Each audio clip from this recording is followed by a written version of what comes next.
Assalamualaikum warahmatullahi wabarakatuh.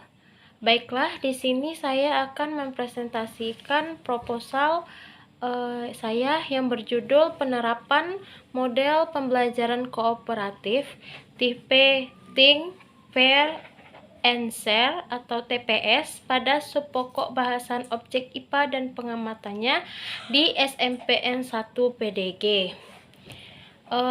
Sebelumnya, perkenalkan, nama saya Susan Nadia Putri, NIM 19231045, dengan Bapak Pembimbing Febrianto, dari Program Studi Pendidikan Ilmu Pengetahuan Alam, jurusan Pendidikan Ilmu Pengetahuan Alam, Fakultas Matematika dan Ilmu Pengetahuan Alam, Universitas Negeri Padang. Baiklah, yang pertama saya akan membahas mengenai bab 1. Nah, pada bab 1 ini terdiri dari beberapa subbab. Yang pertama yaitu adalah latar belakang, kemudian identifikasi masalah, kemudian batasan masalah, rumusan masalah, tujuan penelitian, dan yang terakhir itu yaitu manfaat penelitian. Nah, pada subbab latar belakang, pada paragraf pertama itu saya membahas mengenai pembelajaran pada abad 21. Nah, di dalamnya itu terdapat yaitu bagaimana pembelajaran pada abad 21 ini, apa aja kendala di abad 21 ini, dan apa itu belajar. Nah, setelah itu pada paragraf selanjutnya saya membahas mengenai pendidikan menurut Undang-Undang Nomor 21 Tahun 2003. Di sana saya mencantumkan bentuk undang-undangnya, kemudian hal yang mendukung undang-undang itu. Nah, setelah itu pada paragraf selanjutnya saya mencantumkan atau memberikan yaitu pembelajaran IPA menurut kurikulum 2013. Setelah membahas tentang itu, kemudian di dalam pembelajaran IPA ini saya membahas yaitu apa itu IPA, kemudian kenapa harus belajar IPA, kemudian apa aja kendala dalam siswa belajar IPA. Nah, setelah itu saya juga membahas mengenai hasil observasi peneliti yang sudah meneliti terlebih dahulu. Ada beberapa jurnal rujukan yang saya ambil, itu berdasarkan wawancara dari dalam jurnal itu. Nah, setelah membahas itu, paragraf selanjutnya yaitu saya membahas mengenai model pembelajaran. Nah, pada model pembelajaran ini saya mencantumkan yaitu ada apa itu model pembelajaran. Nah, kenapa harus menggunakan model pembelajaran? Apa yang menyebabkan harus kita menggunakan model pembelajaran? Nah, setelah itu pada paragraf selanjutnya itu saya membahas mengenai model pembelajaran kooperatif.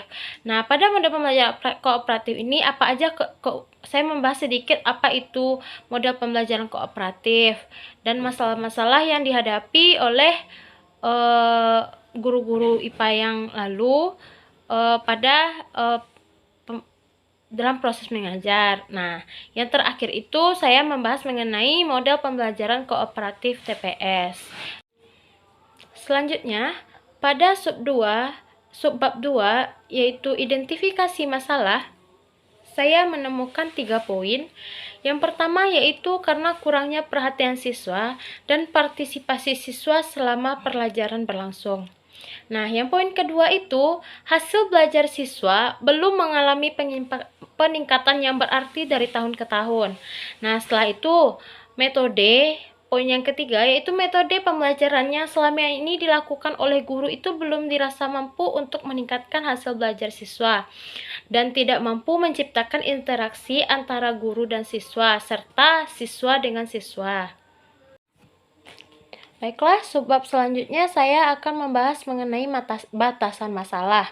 Nah, batasan masalah pada penelitian ini yang pertama yaitu perbaikan strategi. Perbaikan strategi pembelajaran yang dapat meningkatkan hasil belajar ranah kognitif peserta didik dengan menggunakan model pembelajaran Think, Pair, and Share atau TPS. Kemudian yang kedua itu materi pembelajaran dalam penelitian ini dibatasi hanya pada pengukuran. Setelah itu penerapan model pembelajaran Think, Pair, Share ini dinyatakan efektif jika hasil belajar kognitif IPA siswa sudah mengikuti pembelajaran dengan model kooperatif. Think, Pair, Share lebih baik daripada mengikuti pembelajaran dengan model pembelajaran lain. Selain itu, dinyatakan efektif apabila pembelajaran tersebut memenuhi kisi-kisi yang terdapat pada angket keefektifan pembelajaran. Selanjutnya yaitu subbab rumusan masalah. Berdasarkan latar belakang, saya mengambil rumusan masalahnya yaitu apakah hasil belajar siswa tentang materi objek IPA sebagai bagian dari objek pengamatan dapat ditingkatkan dengan menggunakan model pembelajaran kooperatif tipe TPS Think, Pair, Share pada siswa. Subbab selanjutnya yaitu tujuan penelitian.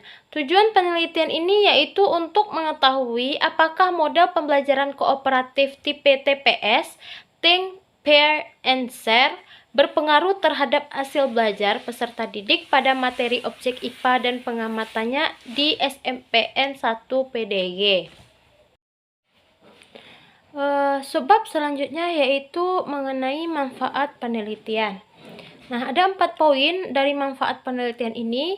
Yang pertama yaitu bagi peneliti untuk memenuhi persyaratan dalam menyelesaikan pendidikan sarjana studi pendidikan IPA dan untuk menambah wawasan mengenai pengaruh model pembelajaran kooperatif tipe TPS Think, Pair, and Share terhadap hasil belajar peserta didik di kelas 7.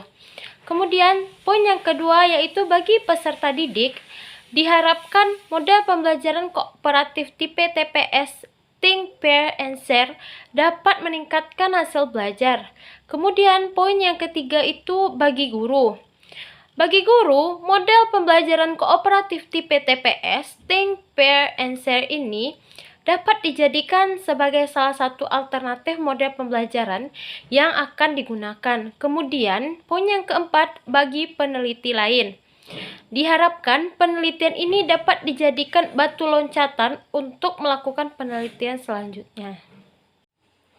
Selanjutnya, pada bab 2 terdiri dari 4 subbab. Yang pertama yaitu kajian teori, selanjutnya penelitian relevan, kemudian subbab yang ketiga kerangka berpikir, dan yang keempat itu subbab hipotesis penelitian. Nah, pada subbab kajian teori itu terdiri dari 4 tema. Yang pertama yaitu metode pembelajaran. Di dalam metode pembelajaran ini terdapat itu ada pengertian dari metode pembelajaran. Kemudian di sana juga dibahas kenapa guru itu harus menggunakan metode pembelajaran. Nah, yang kedua yaitu ada model pembelajaran kooperatif tipe TPS. Nah, pada tema ini dibahas mengenai pengertian dari model tipe Think, Pair, and Share, kemudian tahap-tahap dari metode Think, Pair, and Share, kemudian membahas juga kelebihan dari model kooperatif tipe Think, Pair, and Share ini, dan yang terakhir itu di dalam yaitu membahas mengenai kekurangan dari metode Think, Pair, and Share. Nah, pada tema selanjutnya yaitu membahas mengenai hasil belajar peserta didik. Nah, di dalam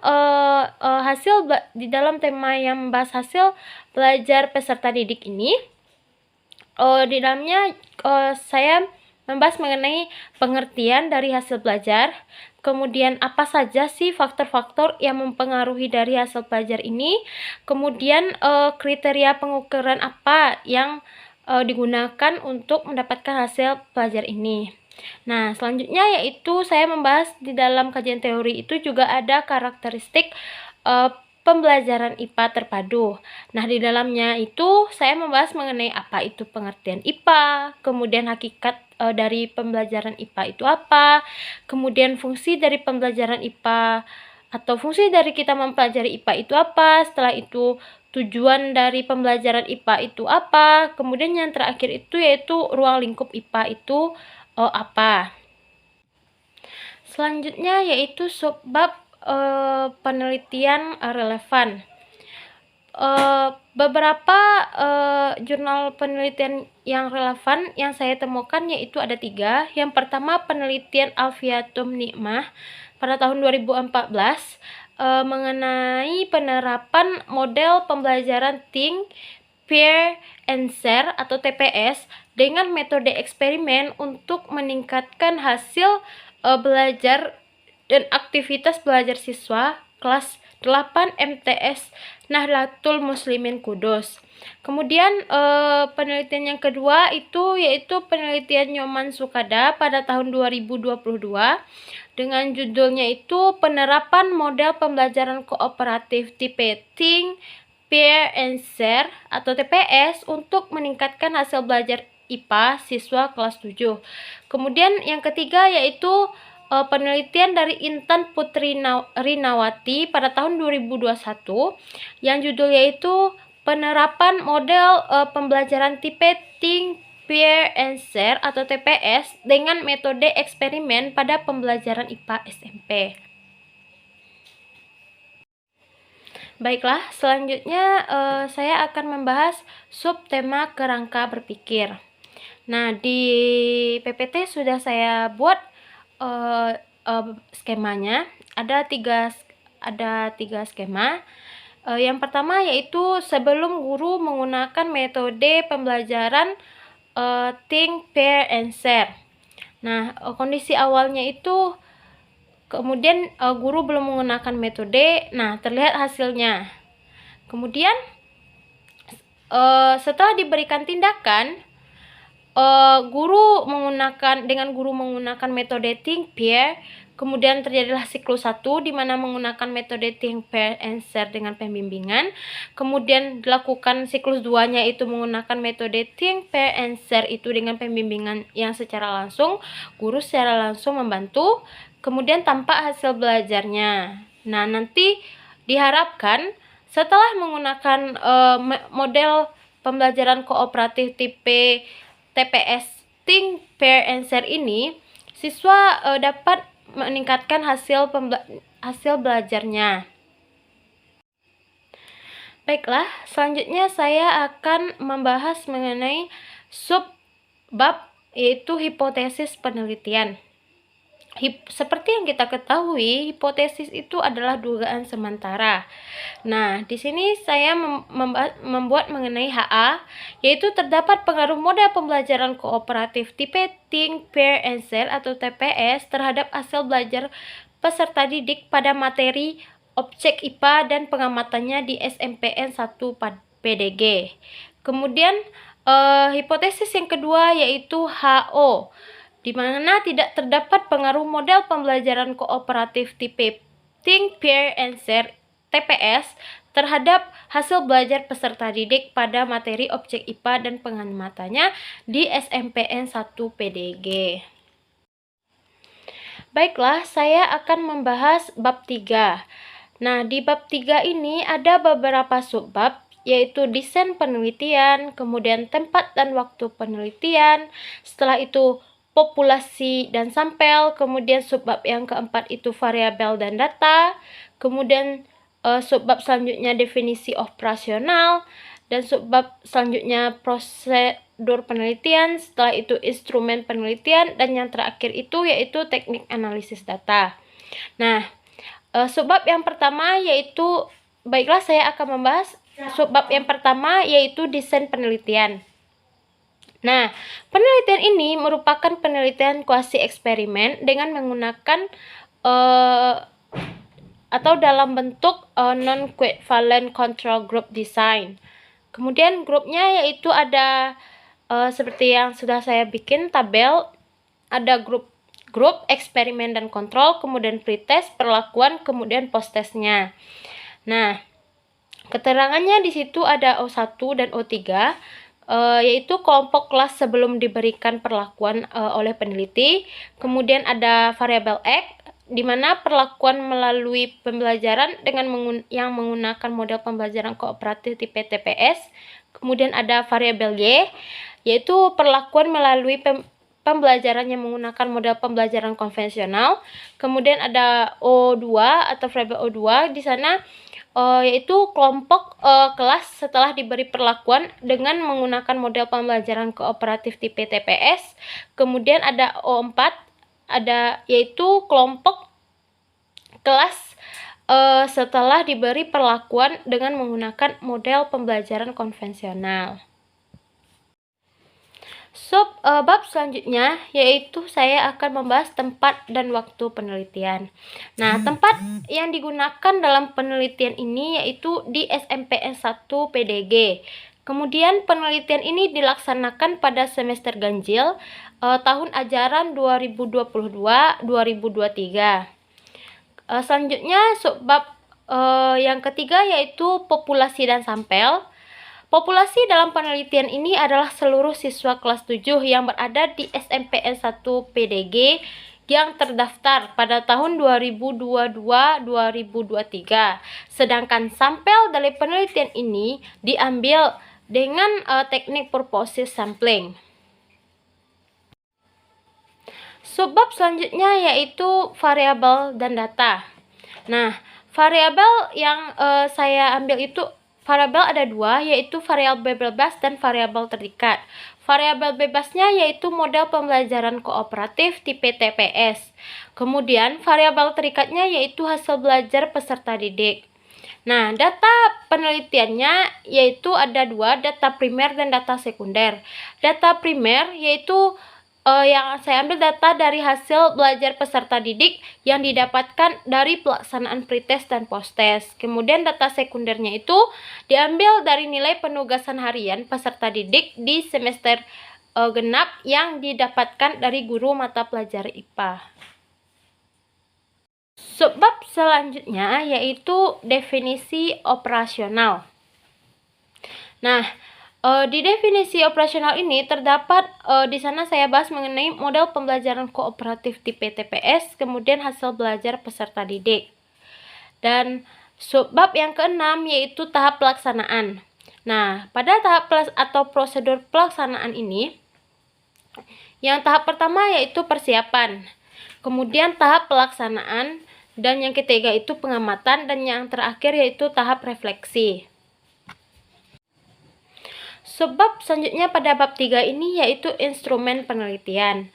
Nah, instrumen yang digunakan yaitu soal pilihan ganda untuk pretest dan posttest.